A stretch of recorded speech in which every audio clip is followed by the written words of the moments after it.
আসসালামু আলাইকুম। আমি Mohammad Munjar Rahman, assistant professor accounting, Kushtia government college, Kushtia. Accounting 16/32 এর পক্ষ থেকে আপনাদেরকে শুভেচ্ছা এবং স্বাগতম। আমার এই চ্যানেল থেকে নিয়মিতভাবে ইন্টারমিডিয়েট থেকে শুরু করে মাস্টার্স ফাইনাল ইয়ার পর্যন্ত ম্যাথ রিলেটেড ভিডিওগুলো আপলোড করা হচ্ছে। তো আজকে আমরা যে বিষয়টা নিয়ে আলোচনা করব, এটা হচ্ছে নোট রিসিভেবলের নোট ফাংশন। তো আমরা এখানে প্রথম থেকে দেখে আছি নোট হোয়াট ইজ রিসিভেবল, এটা আমাদের হয়ে গেছে। এই রিসিভেবলের এই অংশটাই আমরা শেষ করেছি, প্রাপ্য হিসাবটা এটা শেষ হয়ে গেছে। এবার প্রাপ্য নোট এই জায়গাতে আমরা এই জায়গায় আলোচনা আছি। যে পাওনার বিপরীতে লিখিত প্রতিশ্রুতি থাকে প্রাপ্য নোট বলে। Note receivable represent claims for which formal instrument of credit are issued as evidence of the debt. এখানে এই নোট রিসিভেবলের বিষয়টা, এর সাথে সুদ থাকে এবং এটা একটা নির্দিষ্ট মেয়াদে হয়। তো আমরা এবার এখানে ইন্টারেস্ট বেয়ারিং নোট এবং নন ইন্টারেস্ট বেয়ারিং নোট এই জিনিসটা কি আগে বলি, যে এটা কিন্তু current asset. Account receivable, all receivable আর কারেন্ট অ্যাসেট, সকল প্রাপ্যই হচ্ছে current asset. A note receivable, a note which mentioned the rate of interest and the end of the maturity, the interest and the face value are collected together is called interest bearing note. যে নোটের সুদের হার উল্লেখ থাকে এবং মেয়াদ শেষে সুদ ও নোটের অভিহিত মূল্য একত্রে আদায় হয় তাকে সুদ সমেত নোট বলে, অর্থাৎ ইন্টারেস্ট বেয়ারিং নোট বলে। এইটা নোট ইস্যুয়ারের জন্য লাভ হয়, যারা নোট ইস্যু করে তাদের জন্য লাভ হয়, কিন্তু যারা নোট ইস্যুর মাধ্যমে ঋণ নেয় তাদের জন্য একটা ক্ষতি, মানে সুবিধাজনক হয়। আর যারা ইস্যুয়ার তাদের জন্য এটা কম লাভ হয়। A note that does not mention the interest rate but include interest in the nominal value of the note is called an interest free note, অর্থাৎ নন ইন্টারেস্ট বেয়ারিং নোট যে নোটের সুদের হার উল্লেখ থাকে না, নামিক মূল্যের মধ্যে সুদ অন্তর্ভুক্ত থাকে, তাকে সুদবিহীন নোট বলে। আসলে এতে সুদ নাই এমন না, এখানে সুদের হারটা উল্লেখ থাকে না। এখানে সুদের হার উল্লেখ থাকে না, নামিক মূল্য আর সুদের নোটের প্রেজেন্ট ভ্যালুর মধ্যে যে পার্থক্য সেটাই সুদ হয়। Interest is charge on the face value, অভিহিত মূল্যের উপর সুদ ধার্য হয়। দি difference between the নমিনিয়াল value of the note and the present value of the note is treated as interest, অর্থাৎ নোটের বর্তমান মূল্য এবং নামিক মূল্যের পার্থক্য হল সুদ। Simple interest rate and effective interest rate remain the same, সরল সুদ ও কার্যকর সুদের হার একই থাকে।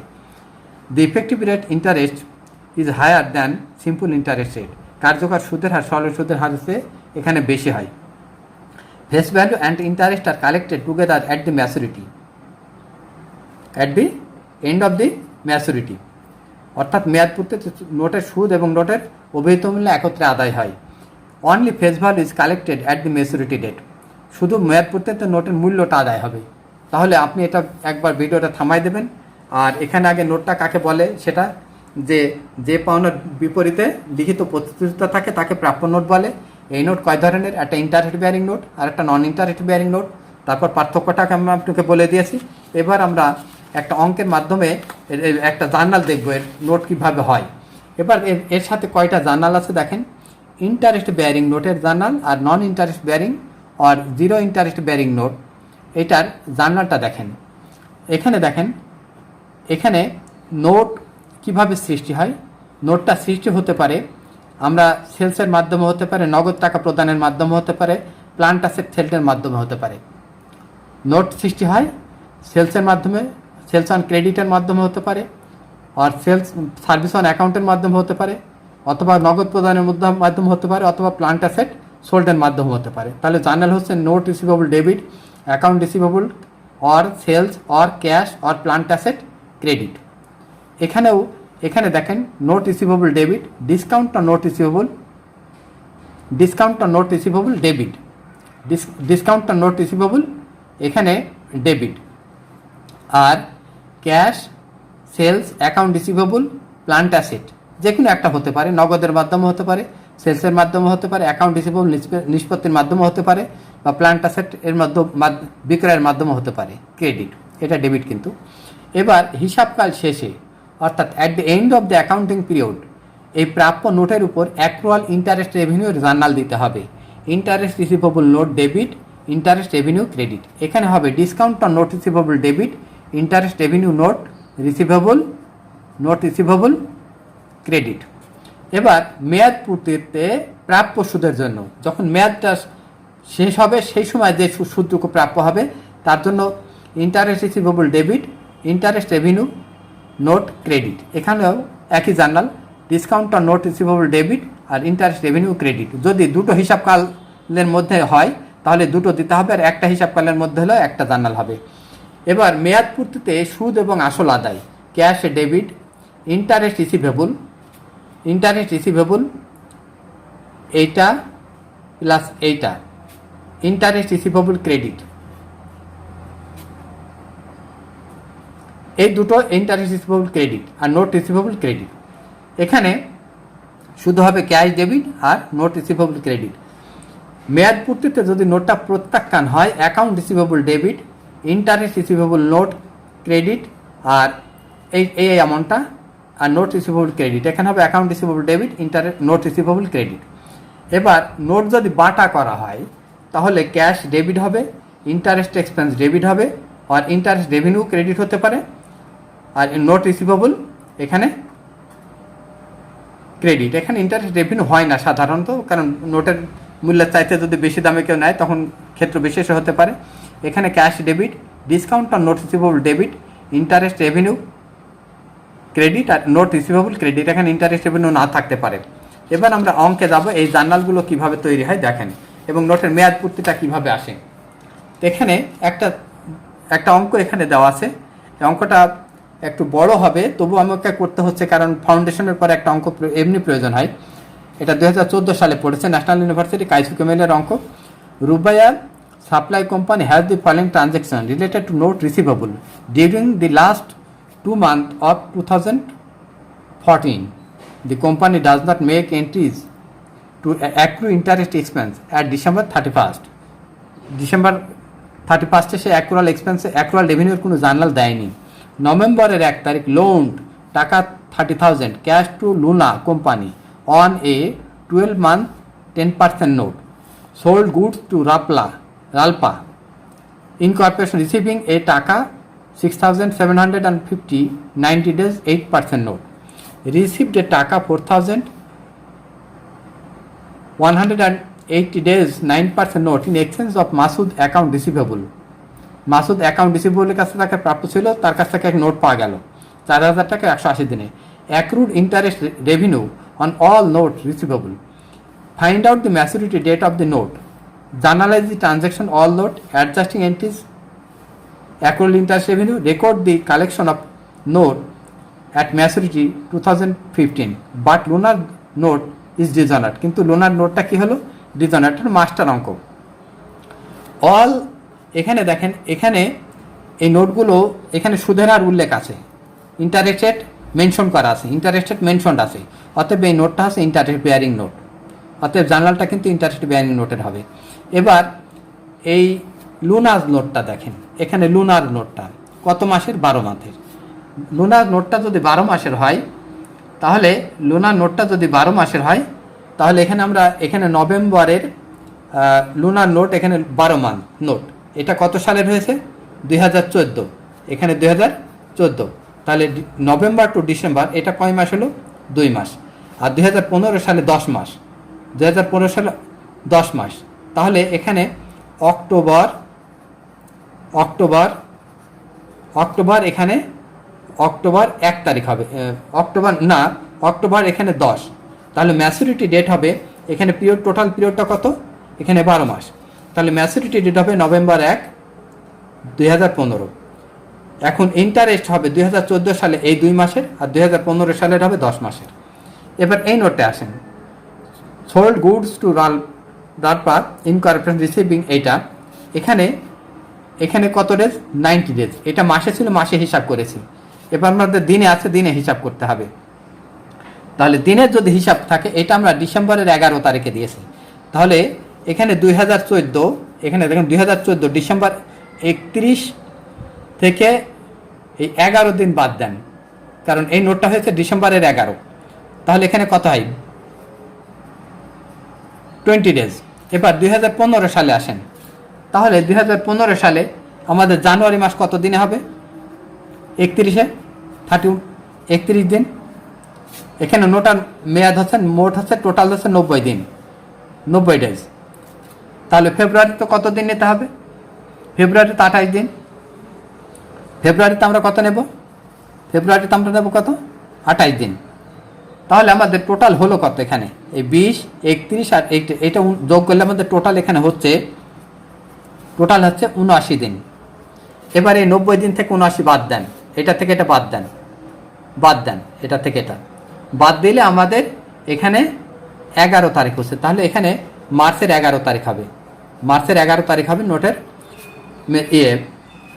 Maturity date. এই যে ম্যাচুরিটি ডেট মার্চ 1, অঙ্কটা খুব জটিল এবং আপনি ধৈর্য ধরে খুব সুন্দর করে করবেন। এখানে মার্চের 11 তারিখ। তাহলে এই 2014 সালে কিন্তু 20 দিনের সুদ হবে, আর 2015 সালে আমাদের এখানে 70 দিনের সুদ হবে। এই যে 2015 সালে আমাদের এখানে 2015 সালে 20 দিনের সুদ হবে, আর 2014 সালে 20 দিনের সুদ হবে, 2015 সালে 70 দিনের সুদ হবে। এবার আসেন এই অঙ্কটাই, রিসিভড এ নোট টাকা 4180 days, 9% note in exchange for Masud account receivable. এখানে কত? 180 দিন। তাহলে এখানে মাসুদের নোটটা আমাদের কত? Total days 180। তাহলে এখানে আমরা টোটাল 180 ডেজ লিখে নিলাম। এবার এই নোটটা কত তারিখে হয়েছে? এখানে ডিসেম্বরের 16। তাহলে ডিসেম্বর 31 থেকে 16 দিন বাদ দিলে এখানে 15 ডেজ। এবার জানুয়ারিতে আসেন, আবার জানুয়ারি 31 দিন, 31 ডেজ। এবার ফেব্রুয়ারি ধরেন 28 দিন। আর এবার মার্চে যান, কারণ 180 বোঝাতে হবে আপনাকে। মার্চে 31 যান, আর এপ্রিল আবার 30 যান, এপ্রিল যান 30, আর মেতে যান 31। তাহলে আমাদের টোটাল হলো 166 দিন, 166 দিন। এই পর্যন্ত হলে 166 ডেজ। এটা থেকে এটা বাদ দিলে 180 থেকে বাদ দিলে আমাদের থাকে কত? 14। তাহলে মের পরে কোন মাস আসে? জুন। জুনের 14 তারিখে আছে ম্যাচুরিটি ডেট। এই যে জুন 14 ম্যাচুরিটি ডেট, এই যে ম্যাচুরিটি ডেট জুন 14। এবার 2014 সালে আমাদের এই 15 দিনের সুদ হবে, আর 2015 সালে আমাদের 165 দিনের সুদ হবে। তাহলে টোটাল ডেট হচ্ছে 280। এবার আমরা যাব জার্নালে। বিশাল বড় অঙ্ক এটা, একটা অঙ্কই যথেষ্ট। যদি শেখার জন্য আপনি খুব যত্ন করে শেখেন, তাহলে শেখার জন্য একটা অঙ্কই যথেষ্ট। এবার আমরা আসবো, এই অঙ্ক আমাদের দরকার হবে প্রতিনিয়ত। এবার আমরা জার্নালে যাব। তাহলে জার্নালে গেলে প্রথম জার্নালটা কী ছিল? আমরা টাকা দিয়েছি, ধার দিয়েছি, নগদ টাকা দিয়েছি। তাহলে এখানে নভেম্বরের নভেম্বরের এখানে টাকাটা আমরা দিয়েছি নভেম্বরের 1 তারিখে। তাহলে নভেম্বরের এখানে আমরা লিখব 1 তারিখ, নভেম্বরের 1। এখানে নোট রিসিভেবল ডেবিট আর ক্যাশ ক্রেডিট। এখানে টাকার পরিমাণটা হবে 30,000। এখানে ন্যারেশনটা আমি এখানে 10% 12 মান্থ নোট শুধু শর্টকাটে লিখে রাখলাম। এবার আমাদের আসতে হবে এই নোটটাই ডিসেম্বরের 11 তারিখে আমরা গুডস হোল্ড করেছি। তাহলে ডিসেম্বরের 11 তারিখে যে আমরা গুডস হোল্ড করেছি, তাহলে জার্নাল হবে নোট রিসিভেবল ডেবিট আর সেলস ক্রেডিট। এটা গুডস হোল্ডের বিনিময় হয়েছে। নোট রিসিভেবল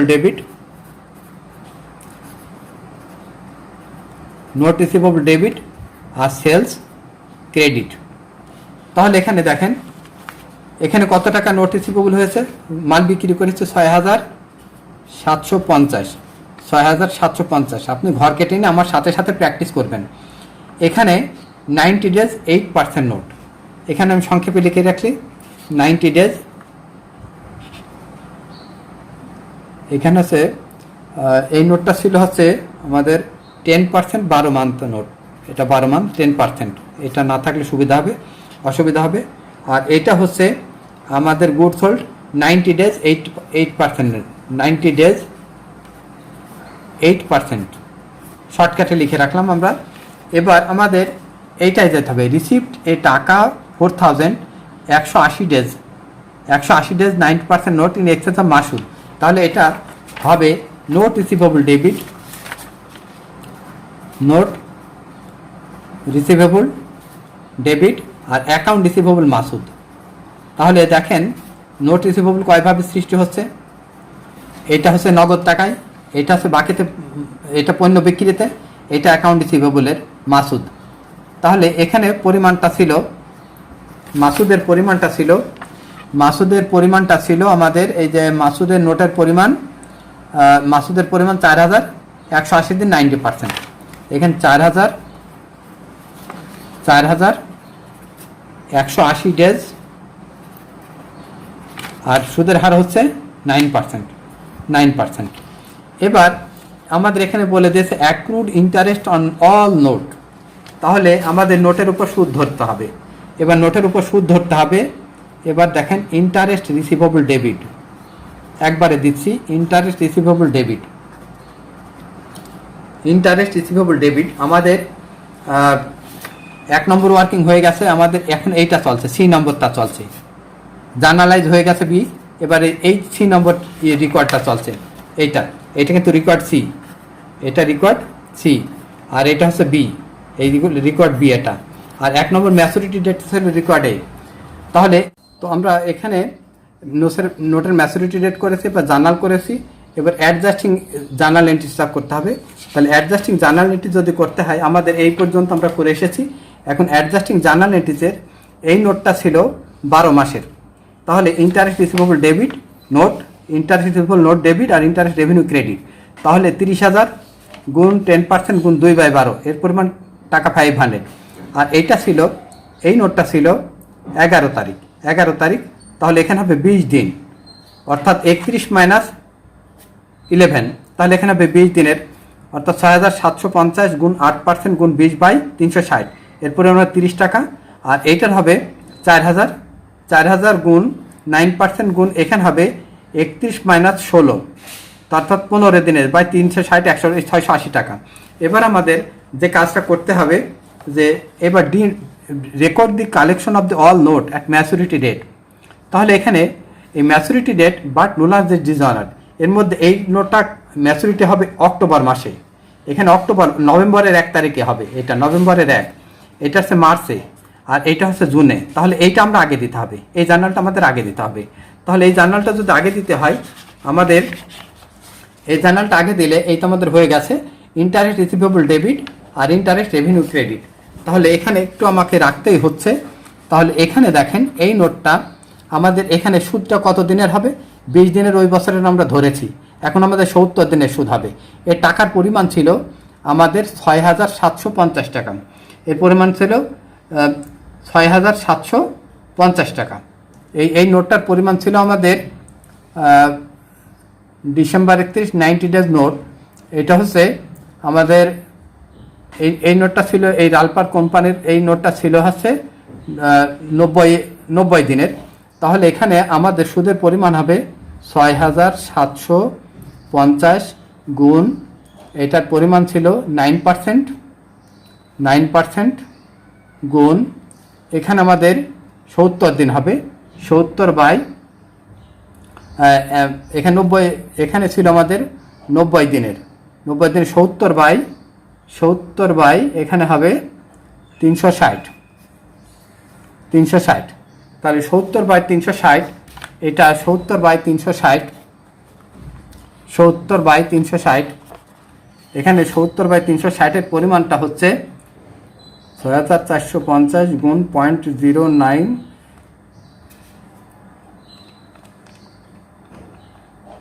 এর পরিমাণ হচ্ছে 118 টাকা। এর পরিমাণ হচ্ছে 118 টাকা, 118 টাকা, 118 টাকা। তাহলে 90 দিনের পরিমাণ কিন্তু এর হয়ে গেল। ওই বছরে আমরা 20 দিন ধরেছি, এখানে 70 দিন ধরলাম। এবার আমরা নোটটা কালেকশন করব। তাহলে কালেকশনের জার্নাল হবে ক্যাশ ডেবিট আর নোট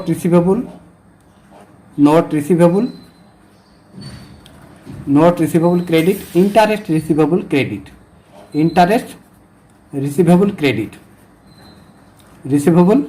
ক্রেডিট। তাহলে আমাদের ক্যাশের নোটের পরিমাণটা ছিল 6,750, আর আমাদের ওই সালে এই নোটটার সুদ ছিল আমাদের 30 টাকা। এই 20 দিনের সুদ ছিল 30 টাকা। এই 20 দিনের সুদ ছিল 30 টাকা, আর এখানে হচ্ছে 118 টাকা। তাহলে এই 20 আর 30 টাকা প্লাস 118 টাকা, 118 অর্থাৎ 148 টাকা। 148 টাকা যদি হয়, এখানে হবে 6,898 টাকা। তাহলে আমাদের এই 3টা নোটের একটা শেষ হয়ে গেল, এই 3টা নোটের এইটা শেষ হয়ে গেল, এটার ম্যাচুরিটি এসে যায়, এইটা শেষ হয়ে গেল। এখন আমাদের যেতে হবে জুনে। তাহলে ওই বছরে আমরা এই সুদ ধরেছি, আমরা ওই বছরে সুদ ধরেছি 15 দিনের। এখন আমাদের 166 দিনের সুদ ধরতে হবে। এখন আমাদের সুদ ধরতে হবে কত? 166। এর টাকার পরিমাণ ছিল, এই নোটটার টাকার পরিমাণ ছিল 4,000 টাকা। এই নোটটার টাকার পরিমাণ ছিল 4,000, এটা 4,000 টাকা ছিল। আর এটা ছিল 6,750, আর এই নোটটা ছিল 30,000 টাকার।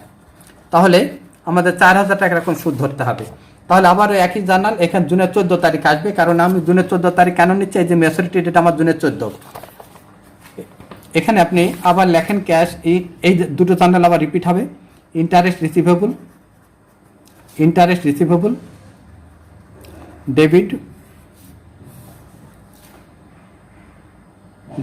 ডেবিট আর ইন্টারেস্ট রেভিনিউ ক্রেডিট। তাহলে আমাদের নোটের পরিমাণের টাকা ছিল আমাদের 4,000 টাকা। এই নোটের পরিমাণের টাকা ছিল আমাদের 4,000 টাকা।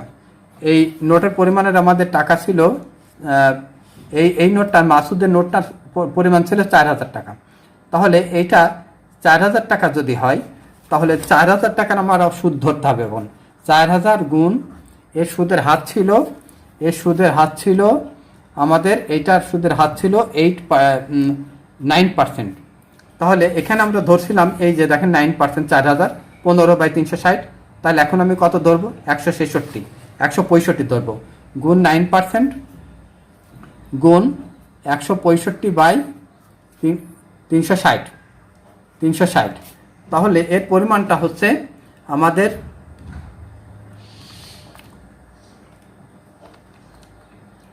165 টাকা। এর পরিমাণ হবে 165 টাকা।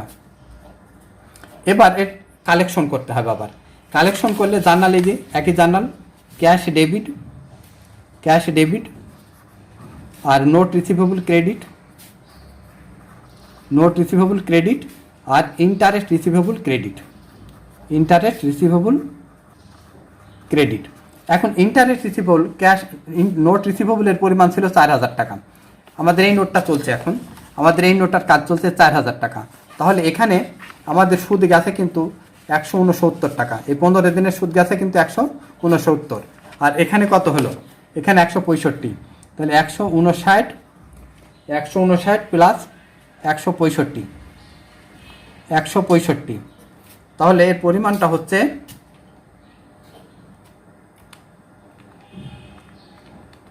এর পরিমাণ হচ্ছে 324। তাহলে ক্যাশ হবে 4,324। এটা আমাদের হয়ে গেল। এখন আমরা যে কাজটা করব সেটা হচ্ছে, আমাদের এই নোটার কাজও শেষ হয়ে গেল। এখন আমাদের থাকলো এটা কিন্তু লুনার নোটটা ডিজনার্ড হলো।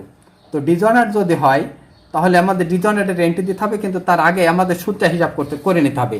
আপনার সুদটা, প্রাপ্য সুদটা দেখেন, ইন্টারেস্ট রিসিভেবল ডেবিট,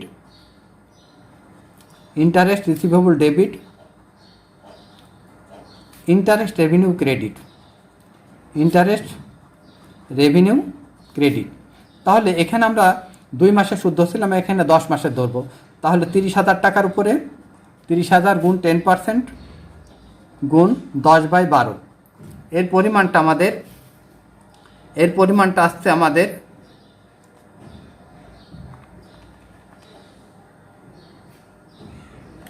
3,000 ভাগ 12 গুণ 10। এর পরিমাণটা হচ্ছে 2,500। আর গত বছর আমাদের সুদ ছিল, এরপর গত বছর আমরা সুদ ধরছিলাম 300, এখানে ধরছিলাম 500 টাকা। তাহলে এখন নোটটা যেহেতু ডিজনার্ড হয়ে গেছে, আমরা আদায়ের সময় কি জার্নাল দিছিলাম? আদায়ের সময় ক্যাশ দিছিলাম। এখন আমরা ক্যাশ লিখতে পারছি না, আমরা ক্যাশ দিছিলাম এখন আমরা ক্যাশটা কেটে দেবো, দিয়ে এখানে লিখব অ্যাকাউন্ট রিসিভেবল। এখানে আমরা কি লিখব? অ্যাকাউন্ট রিসিভেবল, কারণ নতুন নোট সে সাইন করেনি। অ্যাকাউন্ট রিসিভেবল ডেবিট করব। আর note receivable credit interest receivable credit. কত টাকা? এখানে ছিল 500 প্লাস এখানে 2500, এখানে হবে 3000 টাকা, আর নোটের পরিমাণ ছিল 30,000 টাকা। তাহলে এখানে আমাদের টাকার পরিমাণ হবে 33,000 টাকা। তাহলে যদি আদায় হতো আমরা ক্যাশ করতাম, এখন আদায় হয়নি, এর জন্য আমাদের লিখতে হবে কি? Note receivable. তাহলে আমাদের সব ফাংশন শেষ হয়ে গেল। অঙ্কটা অত্যন্ত বড় এবং অত্যন্ত জটিল প্রকৃতির, আপনি বারবার প্র্যাকটিস করেন।